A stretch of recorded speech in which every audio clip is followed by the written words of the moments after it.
Bon, nous avons le Jarl, accusé d'avoir organisé une milice et attaqué des jeunes fêtards. Toute la vérité sur cette affaire. Donc c'est en plusieurs parties.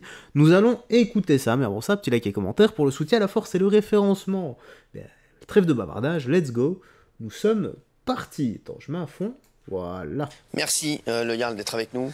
Qu'est-ce qui s'est passé réellement ce soir-là? Il y a eu quoi? Alors il y a eu une free party organisée au-dessus de l'établissement de nuit par l'extrême gauche, l'Union Pirate, LFIs, des membres LFIs, je l'ai découvert après. La gauche vous accuse de monter des milices d'extrême droite. Bah, évidemment, oui, en fait, là ils essaient de sortir d'une situation bien compliquée parce que ils se sont accumulés à l'arrière de l'établissement. Nous on faisait notre soirée classique, on n'avait même pas vu qu'une free party était organisée. On a été appelé par des riverains, on est arrivé très vite sur l'arrière du bâtiment, il y avait 150 personnes qui avaient cassé des vieux cinémas et finalement, il y avait plein de monde dedans, on n'était pas capable de quantifier. On a juste appelé la police. Le truc, c'est on a appelé la police est intervenue rapidement. Nous, on a quitté le lieu, après on a repris notre travail en laissant faire. Jusque-là, on ne savait pas trop ce qui s'était passé. On laissait la police faire et finalement, ça a duré très très longtemps puisque presque 1h30 à 2 heures de négociation avec les autorités, la police et puis ceux qui étaient à leur free party. Jusque-là, nous, on s'en occupait pas réellement. Nous, on faisait notre soirée, on avait 1000 clients dans la boîte, on avait autre chose à faire. Et puis, à un moment donné, on vient nous prévenir qu'ils allaient charger, les faire partir, parce qu'ils essuyaient des canettes et des jets de bouteilles de verre donc, sur les policiers. Il faut savoir que les policiers étaient qu'une quinzaine et ne pouvaient pas être plus ce soir-là, parce qu'à Rennes, malheureusement, ils n'avaient aucun autre effectif. Ils sont totalement... il manque d'effectifs. C'était une galère totale. On est venu me prévenir, j'ai dit que s'ils faisaient ça, les gens de la free party allaient sortir par le devant de l'établissement, parce qu'évidemment, eux, ils étaient sur l'arrière, ils allaient sortir par les issues de secours de devant, et ils allaient donc être directement face à nous, et que là, je savais que ça allait être compliqué, parce que c'est l'Union Pirate, parce que c'est les LFIs, parce que c'est l'extrême gauche, et je savais qu'il allait y avoir un affrontement, c'était évident. Malgré tout, les choix sont faits. Moi, je ne juge pas les choix parce que je les connais tous, les policiers de terrain. Vraiment, ils m'ont tous écrit et tout. Ils n'y peuvent rien. Ils étaient que 12, 13 à gérer le truc. C'est-à-dire autant d'équipes de sécurité que j'avais dans la boîte pour 1000 personnes. Et eux, c'est la ville de Rennes. Voilà, il y a eu du gazage, ils ont balancé les bombes lacrymo, ça a pété dans les ciné. Alors, il y a plein de gens qui disent que c'est nous qui avons... Rennes, c'est devenu catastrophique. Non, mais c'est catastrophique, mais je veux quand même juste finir là-dessus, Cyril, parce que c'est un truc de fou, parce que ils nous ont déglingués sur les réseaux, tous les membres LFistes de toute notre région. Oui, mais vous savez, ils sont plus trop écoutés. Ouais, mais quand même... Moi aussi, vient de mettre une affiche de moi, là. J'ai vu. Ma femme vient de me dire... Ça va leur coûter beaucoup d'argent. Ouais, ma femme vient de me dire, dans 2 jours, on va être tous les deux en affiche. Ça va finir comme ça. Et donc, quand bien mal, et je le dis parce que nous, on a fait des erreurs. Moi, je le dis, je sais les assumer. C'est-à-dire que là, on s'est retrouvés où d'un coup, on s'est fait attaquer. Ils arrivaient vers nous à 20 mètres parce que l'escalier de secours est à 20 mètres de nos barrières. Et là, évidemment... Et je vais être honnête, parce que moi, je suis quelqu'un d'honnête. C'est-à-dire que sur la grosse partie qui sortait, allez, on va dire 60%, c'était cool. Ils partaient, on les accompagnait, on leur demandait d'aller plus loin, et ils partaient. Et c'est vrai, je le dis. J'ai d'ailleurs plein de vidéos qui le prouvent, parce que j'ai une GoPro, et donc tout a été filmé. Et puis évidemment, dans le lot, il y a des filles, il y a des garçons qui ont attisé la catastrophe, et là, ça a commencé. Des jets de bouteilles sur nos clients, parce que j'avais 200 personnes dans la file d'attente. On a eu des projectiles, j'ai des portiers blessés. Je me suis retrouvé à séparer mon équipe de sécurité en urgence, à courir, rechercher la police pour dire venez nous aider, c'est pas notre travail, on ne sait pas faire ça. Et c'est vrai, je le dis à tout le monde, on ne sait pas faire. Alors si on a fait des erreurs, je m'en excuse auprès de tout le monde et au niveau de toute la France, on est nul. Je voudrais que vous voyiez cette vidéo parce que c'est exclusif à vous. Je n'avais pas le droit jusqu'à 16 heures de vous la donner parce que Union Pirate et les LFI ont dit que le gars qu'on a jeté au sol, enfin que mes gars ont jeté au sol, n'avait absolument rien fait, était un gentil passant. Personne n'a vu cette vidéo encore, vous êtes les premiers. Regardez à droite s'il avait vraiment rien fait. Il a une bouteille dans la main, il la balance. À cet instant, il la balance sur la foule des gens. J'ai un de mes portiers qui jette sa jambe pour protéger les gens derrière. Il prend la bouteille de verre dans le genou, il a un genou explosé. Et évidemment, en quelques secondes, ils attrapent le gars, ils le mettent au sol pour le contrôler, qu'il ne continue plus. Les gens disent, vous n'aviez pas le droit de faire ça. Mais si, on a le droit de faire ça, parce que c'est la voie publique, mais en même temps, sur la voie publique, l'article, je le redis encore, 73, je l'ai déjà dit sur d'autres médias, quand quelqu'un fait quelque chose de délictueux et qui peut être condamné, tout individu doit intervenir. Et là, c'était l'urgence. J'arrête pas de le dire. Je pense qu'ils nous ont piégés, Cyril, parce que je sortais un livre cette semaine. Et dans ce livre, je parle d'eux et de tout ce qu'ils font. Je parle d'Union Pirate et de tout ce qu'ils font sur Rennes. Je pense qu'ils nous ont eu. Ah. Dommage, il n'y a pas la suite. On va écouter une autre partie, ce serait... celle-ci, du coup. Ouais, c'était celle-ci, je crois. Ce qui se passe, que quand monsieur dit on a demandé une enquête, c'est plutôt lui qui est la cible de l'enquête. Vous êtes accusé d'avoir gazé des gens, d'avoir confisqué des téléphones et d'avoir utilisé des vigiles qui n'ont pas leur numéro d'identification. Et je rajoute que la situation devient complexe pour vous parce que vous venez d'être condamné pour pratique commerciale trompeuse. En appel, vous avez définitivement perdu parce que vous prétendiez être coach de MMA, vous n'aviez pas le diplôme. Donc en ce moment, vous traversez une passe difficile. Je peux répondre? Vous me dites quand je peux répondre, Cyril. Bien sûr, allez-y, allez-y. Alors en fait, c'est une enquête qui dure depuis à peu près 7 ans. Voilà ce qu'on a trouvé sur moi, parce que des juges ont estimé que j'avais enseigné le MMA sans avoir le droit, avec des diplômes que j'avais pas d'État, mais fédéraux. Je n'ai jamais été payé pour enseigner le MMA. Je fais comme plein de coachs en France. C'est-à-dire que pour enseigner sans être rémunéré, on a le droit d'être avec des diplômes fédéraux. Malheureusement, les juges ont estimé que sur une image Facebook, sur des milliers, j'aurais pas dû mettre coach de MMA. Tous les coachs de MMA qui font la même chose que moi font tous pareil. Qu'est-ce que vous voulez que je vous dise? Alors les juges, ils sont pas contents. Ils disent, mais les footballeurs, les coachs de foot, ils n'ont pas de diplôme d'État. Et pourtant, ils donnent des cours de foot à tous nos jeunes. Et heureusement qu'il y a tous des gens comme ça et comme moi qui donnons de notre temps bénévolement, sans en prendre un seul sou et donnant des cours. Je n'ai pas besoin de diplôme fédéral. Vous avez été condamné en tout cas. En fait, parce qu'ils n'ont pas retenu ça, ils s'en foutent. Ils disent, oui, mais vous avez mis une image. Interdiction de gérer une société. Mais ça, c'était en 2018. Vous voyez, en fait, ils m'ont détruit sur ça.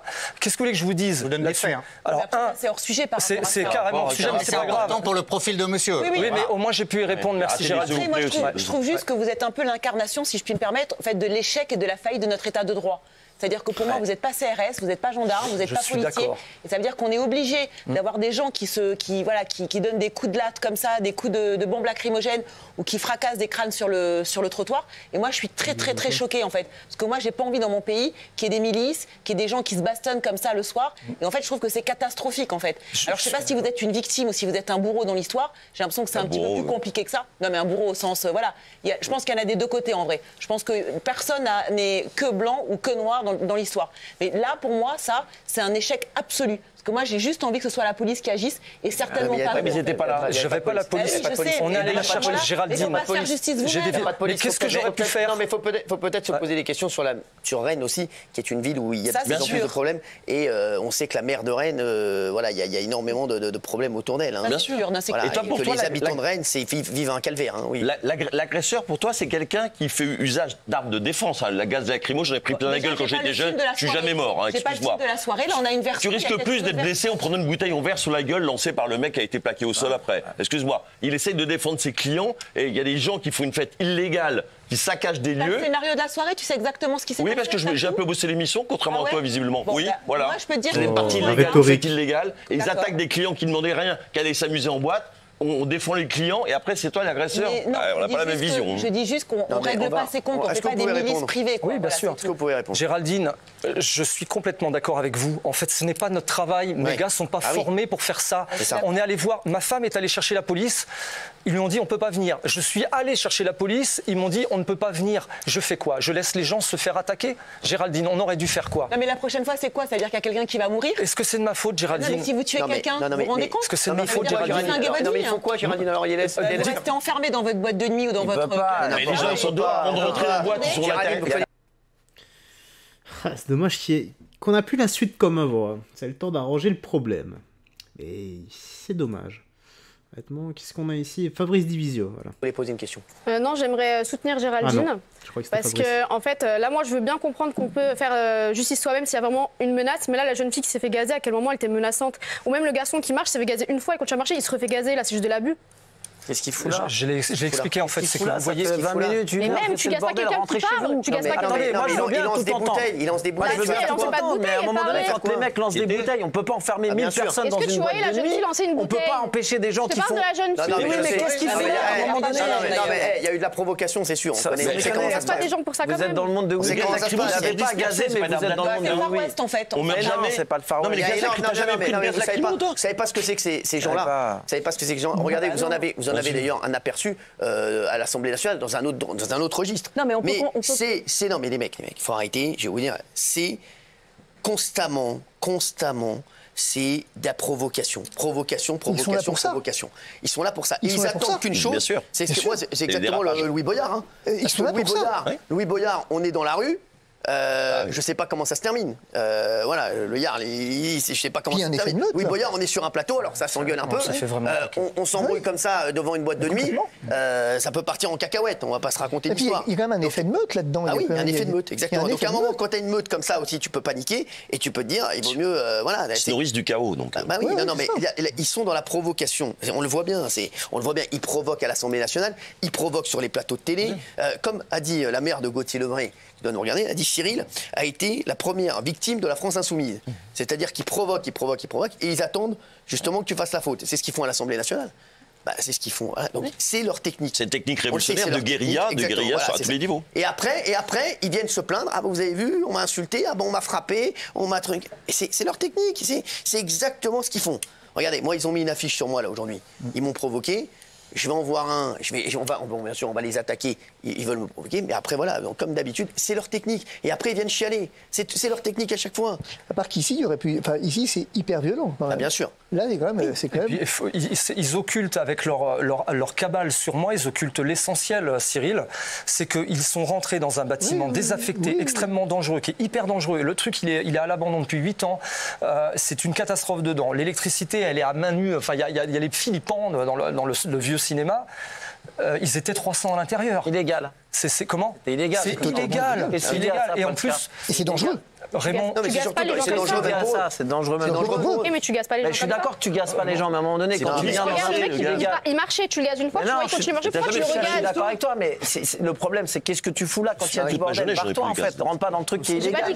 J'ai pas dit qu'ils sont. C'est pas une question de justicier, c'est que t'as ta clientèle à préserver. Et en fait, la police, elle est pas venue. Lui, il a expliqué. Tu préserves ta clientèle. Il a expliqué. Et quand tu prends une bouteille en verre dans la gueule, tu te protèges qui là? Géraldine, je suis encore. Moi, je suis d'accord pour la bouteille en verre ou pas? Je suis d'accord avec monsieur pour la bouteille en verre. Il y a eu des abus, qu'il y a eu beaucoup de violence inutile. La bouteille en verre, c'est bien de jeter une bouteille en verre et de se sauver en courant. J'ai dit toute violence est catastrophique. Ah bah voilà. Le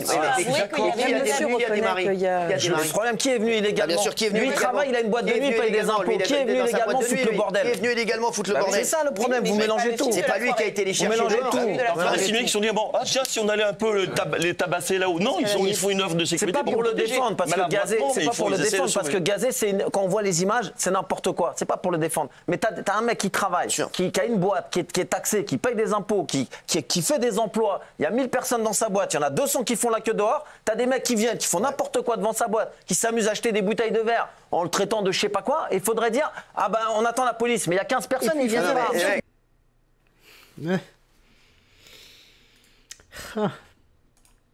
Incroyable. On va finir ici avec Divisio, je crois. Il y a un moment donné, c'est un coup classique. Je vais chercher la police, elle vient pas. Bah oui. J'y vais une fois, j'y vais 2 fois, elle vient pas. Qu'est-ce que je fais? Exactement. C'est une vraie question. Et ça pose un problème. Qu'est-ce que je fais? Ça pose un problème de sécurité, parce que là, on a un problème effectivement de sécurité collective, mais c'est le cas on est sur un pays où ce problème, il se pose de manière récurrente. Qu'est-ce qu'on fait quand les effectifs de police ne viennent pas? Non pas parce qu'ils veulent pas venir, ce soit bien d'accord, mais parce qu'ils ne peuvent pas venir. Il n'y a personne. Parce que quand on fait le 17, ils sont pas là. Quand on fait le numéro du commissariat, ils sont pas là. Mais ça, des histoires comme ça, je vous en raconte 15 par jour. Moi, chez moi, j'en ai 15 par jour, des histoires comme ça. Des types qui se retrouvent poursuivis pour s'être fait justice eux-mêmes, comme on dit. Mais à un moment donné, ils font quoi, concrètement? Quand vous avez effectivement une unité de police qui vous dit « on sera là dans 25 minutes », et que j'ai une situation dans laquelle je suis braqué, situation dans laquelle il y a de la violence, comment je fais concrètement? Et bien alors là, il y a deux catégories de gens. Il y a 2 catégories de gens. Il y a ceux qui savent se défendre et ceux qui ont les moyens de le faire, les moyens humains, les moyens physiques, tout ce que vous voulez. Et puis il y a les autres qui sont obligés de subir.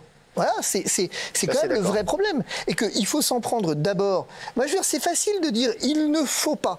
Oui, on est tous d'accord, dans un monde idéal, il ne faut pas. Dans un monde idéal, il ne faudrait pas. Ça n'arrive pas dans un monde idéal. Dans un monde idéal, même ce genre de choses n'arrive pas. Voilà. Bon, que dire? Tu me laisses tes impressions dans l'espace commentaire. Voilà, tu te feras ton propre avis. Malheureusement, on n'a pas toute la séquence. On a des petits bouts, mais on arrive plus ou moins à rassembler le puzzle avec, malgré les pièces manquantes. C'est toujours ça. Allez, j'espère que tu as bien apprécié. Ou pas. Voilà, tu me laisses toi tes impressions dans l'espace commentaire. J'ai rien d'autre à ajouter. Prends bien soin de toi, des gens que tu aimes. N'oublie pas, garde la foi, que Jésus-Christ te bénisse. C'est très important. Ciao, ciao. Fais très attention à toi.